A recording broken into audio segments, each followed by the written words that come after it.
Negative opening છે, પરંતુ આ બેસ્ટ 20 સ્ટોક્સની વોચલિસ્ટ છે કે જેમાં આજે એક સરસ મોમેન્ટમ પોસિબલ છે. તો ક્વિકલી હવે બંને અમારી ટીમને રિપીટ કરી લઈએ જેથી કરીને તમે એડ કરી લેજો. આવી વોચલિસ્ટ મિસ ના કરાય. અજય જે બિલકુલ. તો રિકેપમાં જોઈએ તો શરૂઆતી જે બંને સ્ટોક હતા લાલ જ રહેશે, જેમાં ડૉક્ટર રેડ્ડીઝ પરિણામ સ્પેસિફિક બહુ જ ખરાબ સાઈડ નંબર છે અને સામે HPCL ઓલમોસ્ટ જો નફામાંથી ખોટમાં આવી ગઈ છે. બંને સ્ટોક ઇન રેડ લાઇન ચાલશું. IIFL ફાઇનાન્સ, નિપ્પોન AMC અહીંયા જો આઉટ પરફોર્મિંગ નંબર છે. નિપ્પોન AMC AUM બી સતત વધી રહ્યું છે. IIFL ફાઇનાન્સ ડિસ્બર્સમેન્ટમાં બી જો સારો વધારો છે. ગ્રીન લાઇન ચાલશું. NTPC ગ્રીન અહીંયા બી જો બધા જ parameter top and bottom line out performing આંકડા સાથે જોવા મળી રહ્યા છે. ઇન ગ્રીન રહેશે. CI ઓટોમેટિવ ઓટો કરતાં ઓટો એન્સેલરી સ્ટોકમાં જો સારી તેજી જોવા મળતી. નંબર સ્પેસિફિક બી પોઝિટિવ છે. ઇન ગ્રીન રહેશે. UTI AMC અહીંયા બી જો ફરીથી AMC કંપનીના નંબર્સ પોઝિટિવ છે. ઓલમોસ્ટ ખોટમાંથી નફામાં આવી ગઈ છે. તો નંબર્સ ઇવન જોઈશું તો પોઝિટિવ સાઇડ કહી શકાય. તો ઇન ગ્રીન લાઇન ચાલશું.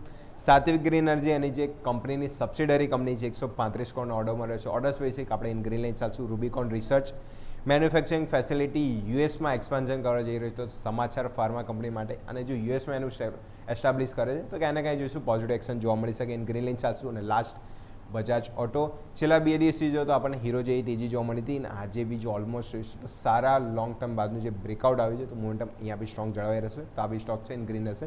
તો ડૉક્ટર રેડ્ડીઝ HPCL પરિણામ સ્પેસિફિક રેડ રહેશે 2 સ્ટોક, બાકી 8 સ્ટોક છે ઇન ગ્રીન રેન્જ ચાલશે. ઓકે, તો આવું ક્વિકલી મારા પણ 10 સ્ટોક હું તમને રિપીટ કરી લઉં. પહેલાં બે આપણે વાત કરી ટેકનિકલી. કાર્ટ્રેટેક તમે જુઓ તો છેલ્લા 2 દિવસથી એક બાયર્સ અહીંયાથી કહેવાય ને પોતાની પોઝિશન હેવી કરી રહ્યા છે, મીન્સ કે એક મોમેન્ટમ સરસ પોઝિટિવ જોવા મળી છે. તો આપણે ગ્રીન લાઇન ચાલીશું. સેકન્ડ આપણે વાત કરીએ પ્રમાણે JK સિમેન્ટ 3 દિવસથી તમે જો હાઈ રાઈ હવે લો સાથે કહેવાય ને મહત્વનું રજિસ્ટ્રેશન ઉપર આપ્યું છે, તો અહીંયા તેજી સંકેત છે. તો આપણે ગ્રીન લાઇન ચાલીશું. OFSS બમ્પર રિઝલ્ટ છે, તો અહીંયા પણ આપણે ગ્રીન લાઇન ચાલીશું. અને ઇન્ડસઇન્ડ બેંક આઉટ પરફોર્મ તમે જો રિઝલ્ટ કંપની આપી છે, ટોપ લાઇન બોટમ લાઇન બંને અનુમાનથી વધારે એસેટ ક્વોલિટી સુધરી છે, તો અહીંયા પણ ગ્રીન લાઇન ચાલીશું. અદાણી ગ્રીન મેક્વારીએ તમે જો આઉટ પરફોર્મ રેટિંગ આપે છે, લોંગ ટર્મ આઉટલુક બહુ પોઝિટિવ છે અહીંયાથી એમનો, એટલે અહીંયા આપણે ગ્રીન લાઇન ચાલીશું. આપણે વાત કરીએ HEG, અહીંયા પણ તમે જો કંપનીના ઓપરેટિંગ નંબર બેટર આવે છે તો ગ્રીન લાઇન ચાલીશું. સોના BLW પ્રિસિઝન EV અને હાઇબ્રિડ માટે કહેવાય તેમણે મહત્વના અહીંયાથી જોઈન્ટ વેન્ચર કર્યા છે ડેન્સો કોર્પોરેશન સાથે, તો આપણે ગ્રીન લાઇન ચાલીશું. એ બાદ આપણે વાત કરીએ તો યુનાઇટેડ સ્પિરિટ્સ, અહીંયા પણ પરિણામ મિક્સ ટુ પોઝિટિવ છે, ગ્રીન લાઇન ચાલીશું. યુનાઇટેડ બ્રુરીઝ તમે જો અહીંયા પણ કહેવાય છેલ્લા 4 મહિના બાદ 100 ડેમાન ઉપર ક્લોઝ થવામાં સફળતા મળી છે, તો ગ્રીન લાઇન ચાલીશું. લાસ્ટ સ્ટોક છે આવાસ ફાઇનાન્સિયલ કે જેમાં ગઈકાલે એક બેરિસ એન્ગલ્ફિંગ એક સેલિંગ પ્રેશર વિથ વોલ્યુમ આવી છે, તો અહીંયા એક લાલ નિશાન સાથે લઈને ચાલીશું. તો 10માંથી આ એક સ્ટોક છે એક મારો કે જ્યારે આવાસ ફાઇનાન્સિયલ તેને આપણે રેડ લઈને ચાલીશું.